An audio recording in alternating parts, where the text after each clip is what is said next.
Hey friends! Welcome back to my channel. I'm Kristen and today is the first day of Bookmas. I am so excited because this is my first year fully participating in Bookmas. My Bookmas videos will be one video every other day from December 1st until Christmas Eve, and those will be my 12 Bookmas videos of Christmas. So thank you for being here for day one. For Bookmas, we are just gonna get cozy. We're gonna wear our winter clothes. We're gonna read those holiday books. We're gonna try to finish out our end of the year TBR before 2025, and we're just gonna enjoy the month of December. So make sure that you check back the channel every other day during the month of December for all of my Bookmas videos. I'm gonna be having Christmas songs, pick the books that I read. I'm gonna be doing some reading vlogs with some holiday themed romances.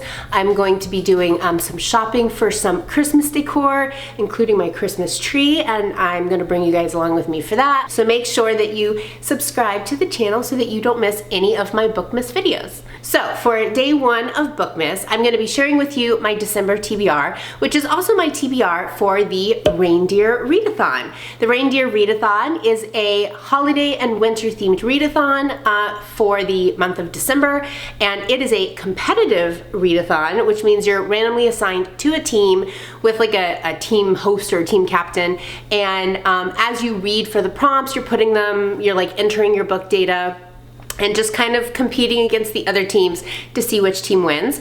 I'm going to be on Team Candy Cane, which is obviously the best team and going to win. Make sure you let me know in the comment section below if you're also doing the Reindeer Readathon so that I can come and check out your TBR as well. Some of the books that I chose for my Reindeer Readathon TBR are also on my 10 before the end list. That was very strategic. I really wanted to try to double dip with these videos. Man, I wish that you guys could smell this video. It smells so good in here right now. I have two of my like all-time favorite candles right behind me, and I want to just stick my face in them, but I don't want to light my hair on fire. It smells so good in here right now. I love it. It's really putting me in the Bookmas spirit. I don't know what that is. It's really putting me in the Bookmas spirit. Okay, so there are 9 prompts for the 9 reindeer of Santa Claus for the Reindeer Readathon. Get it? Reindeer Readathon. So there's a prompt for each of Santa's reindeer, and they're worth different point values, and then there's a bonus as well. Okay, so Dasher is the first prompt, and it's only worth 10 points, but it is actually, in my opinion, it was kind of one of the harder prompts, and it should be maybe worth more points. For this one, the total number of pages in the book that you're gonna read for this prompt has to like equal greater than 12 if you add them together. So for example, if a book has like 213 pages, that would first of all be more like a novella, but that would be like 6, that would equal 6. 2 plus 1 plus 3 equals 6. So when you individually add those digits together, the number has to be greater than 12. And greater than 12 doesn't equal 12. So in my mind, it has to equal 13 or higher. And this one was tricky because, especially because a lot of the books I was considering were actually on my Kindle. So I was having to trust like Goodreads and Amazon for the correct page total. It turned out that I actually had a book on my 10 before the end list. So this is on my want to read in the next month anyway list. So for Dasher, I'm going to be reading If It Makes You Happy by Julie Olivia. And let's see. The actual story in my paperback copy ends on 497, which is 20, right? For 16, 17, 18, 19, 20. It equals 20. So this one meets the prompt, and I'm really excited about this. It's a contemporary romance, which I don't read a lot, and it's a little thick for a contemporary romance, no? I mean, it's a little chunky, I'm not gonna lie. I'm a little intimidated by it, but I'm actually really excited by this book. Okay, let me back up. This book is set in the 90s. I'm a millennial. All things 90s are very nostalgia to me. I didn't even plan to be wearing this sweater while I talk about this book, but Hello, these go together. Anyway, this book is set in the 90s, and to be perfectly honest, that's like all I wanted to know. That's like all I care about for this book. It's set in 1997? Yeah, 1997 in a small town in Vermont. It takes place in the fall going into December, and it's a romance. Our male main character, Cliff, he's the small town golden boy. He is a single dad extraordinaire. He has hot baker forearms. I'm guessing he's a baker or he bakes a lot. And our female main character is taking over her mom's dream bed and breakfast, and she's not like super excited about it, and she only plans on staying there for 3 months and then moving on to Seattle. So yeah, we have like a small town romance. Our main female character is reluctant to submit to any sort of romance because she doesn't plan on being there for a while. We have a single dad who bakes. I'm really excited about this one. Our next reindeer is Dancer, and Dancer's prompt is worth 20 points. So you know this is like gonna be a tricky one. So there is a word search, and you have to look at this word search, and the first 5 words that pop out at you are your 5 words that you have to somehow match with for your book pick for the Dancer prompt. Doesn't have to match all 5. But like you either have to match like the genre or a trope or something like that. So here are the 5 words that I got when I looked at this word search. Love, time, travel, mysterious, and fiction. So on my 10 before the end list, I have a book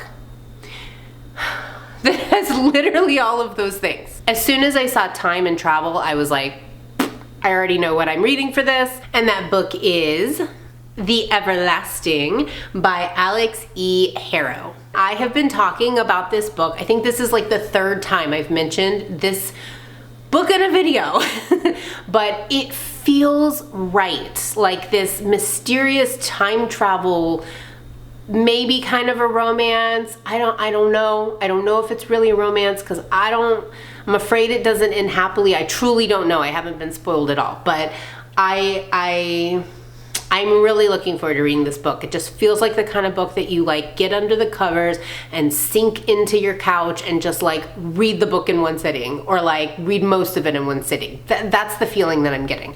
Let me just tell you about this if this is your first time hearing of this book. A moving and genre-defying quest about the Lady Knight whose legend built a nation, and the cowardly historian sent back through time to make sure she plays her part even if it breaks his heart. If they want to rewrite Una's legend, if they want to tell a different story, they'll have to rewrite history itself.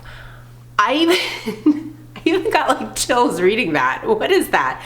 I'm gonna be disappointed if this isn't like a 5-star read. I'm already setting myself up for failure here. If it's even just like 4 stars, I'm gonna be like, let's move on to Prancer. Prancer is worth 25 points, and that's because Prancer's prompt is a book with a title that has at least 7 syllables.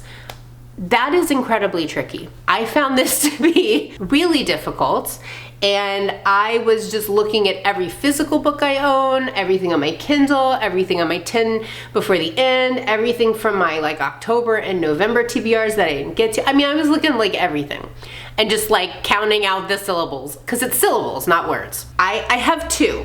I have one that's probably the one I'm gonna read, but I have 2 that I'm between. And the first one is In the Veins of the Drowning by Kaylee Cassidy. This is a book that I just started hearing about out of nowhere. It's like I saw it on somebody's TBR, or maybe it was on like their wrap-up video or something, and I was like, oh, I've never heard of that one. That kind of sounds interesting. And then all of a sudden I'm hearing about it everywhere. And this is on Kindle Unlimited, and it's got like it's blurbed up here by Rachel Gillig, who wrote One Dark Window and The Night and the Moth, which are like some of my favorite books ever. And it says an absolute riptide of a book. It has to do with sirens.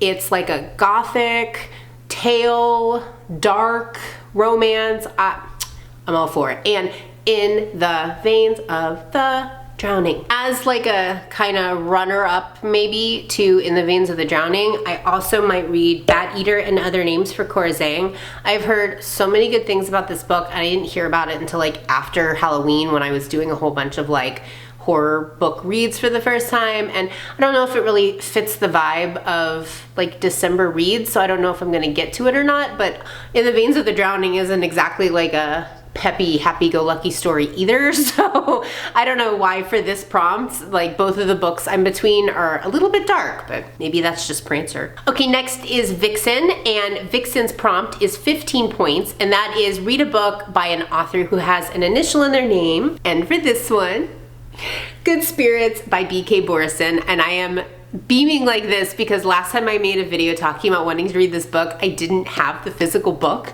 and you don't know what I went through to get this book. This book just is like the book that could not be delivered, but it's here. It made it finally. I am super excited. I know that there's like the hardback pink cover. I know that there's some special edition somebody did with the candy canes, but I'm obsessed with this. Like, this icy blue is one of my favorite colors. I love that shade, and I love this sprayed edges. Like I love it. I'm just happy to have this one.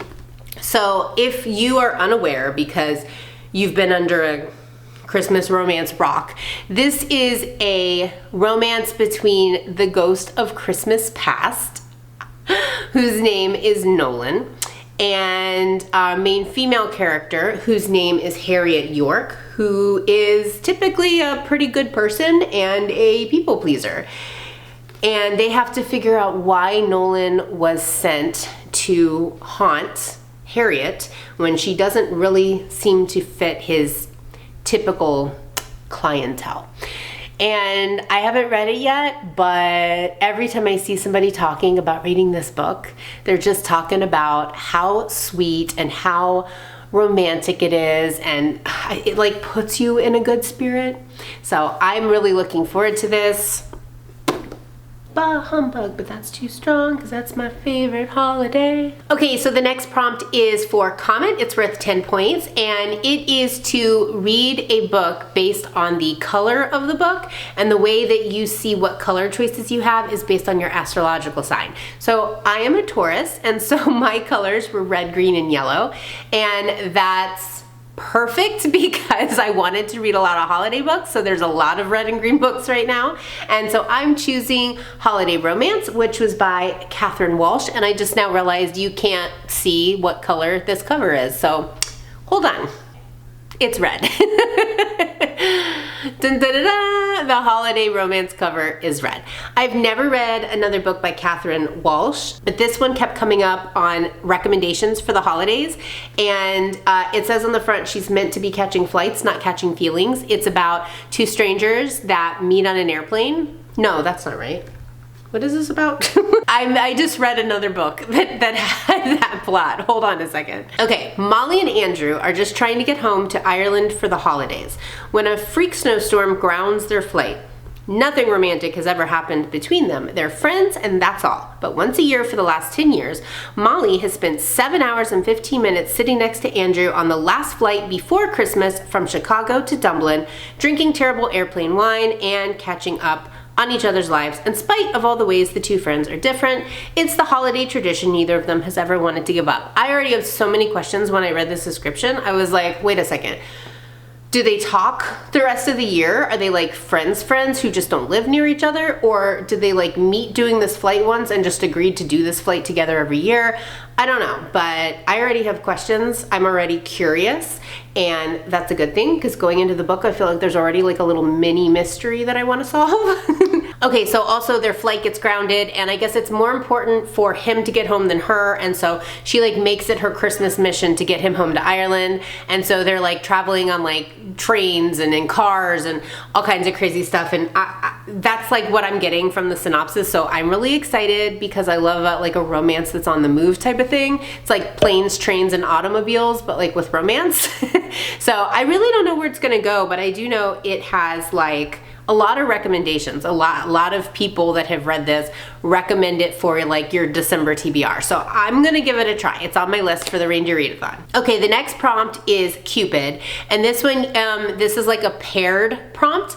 You get to choose one of these 3 pairing options. You can either read a physical book that's been translated, an ebook that's co-authored, meaning a book with 2 or more authors, or an audiobook that has multiple narrators. And I went with that one because, let's be honest, to get through all of these books, I'm probably going to need to do 1 or 2 on audio. So for this one, I picked Bound by Ali Hazelwood, which is a book I didn't even know existed 2 weeks ago. I did not know this, but if you are like me and also didn't know, Ali Hazelwood wrote a book. It's called Bound, and it's on audio only. That's cool and all. I just didn't know it existed. Also, it's like a dark academia, I think. I don't think it's like fantasy or anything, but it's not just like a normal, typical one of her contemporary romances. So I'm a little bit curious. I do have like some backups if I'm not really loving the audiobook, because I'm very picky when it comes to audio narrators. But that's my first choice. It's only like 7 or 8 hours, and I love I love Hallie Hazelwood. I love Ali Hazelwood, so we're gonna give it a try. Okay, the next one is Donner, and his is to read a book with a thing that's in the title actually on the cover. So one of the words in the title actually has to be a thing that's in the picture on the cover of the book. I hope that makes sense. So for this one, I am gonna pick Snow Place Like Home. This is by Laura Pavlov, and it's one of the new holiday novellas that just got released by Amazon this year. And I'm planning on reading all 4 of these with you guys in one of these videos. So keep an eye out for that video. But anyway, this by the way was harder than I thought it was gonna be. But the title is Snow Place Like Home, and the cover has snow flakes. So this meets the prompt. Plus, this is really short. It's a novella and it's under 100 pages, so yeah. The next prompt is Blitzen. Blitzen's prompt is worth 15 points, and that is to read a book that is at least 5 years old. So for this one, it can be 5 years or older.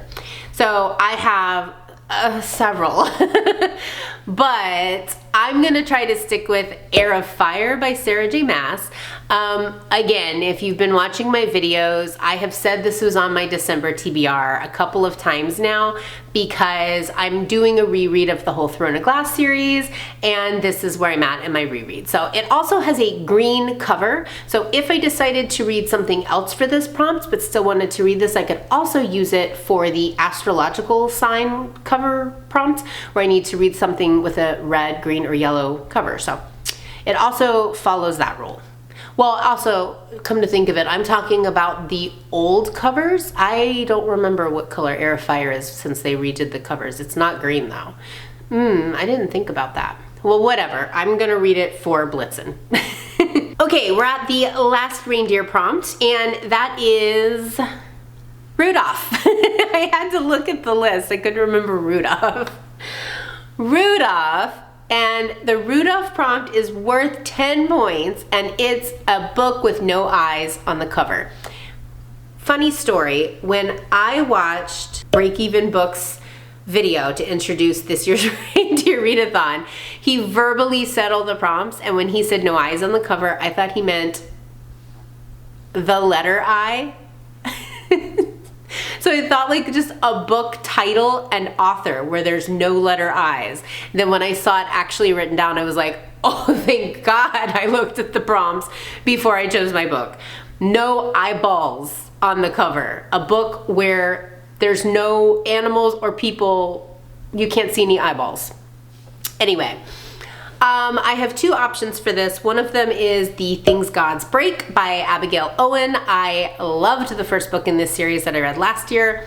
This is already sitting on my Kindle waiting for me to read it, and there are no eyeballs on the cover. Also, like I said earlier, I'm gonna be reading all of the Home Sweet, what are these called? Home Sweet Holidays, the Home Sweet Holidays novella collection, and all of the covers are like doors with wreaths. None of them have any eyes on them, so I might use one of those for this prompt. That's it. That's my TBR for December for the Reindeer Readathon, and that is the first day of Bookmas. Thank you guys so much for watching this video. Make sure you come back every other day in the month of December. That means odd numbered days. Come to my channel. If you enjoyed the video, make sure you hit that like button. As always, thank you guys so much for watching. Let me know in the comment section below what books you are reading for your December TBR, and definitely let me know if you're doing the Reindeer Readathon as well. I'll see you guys next time. Happy Bookmas. Bye.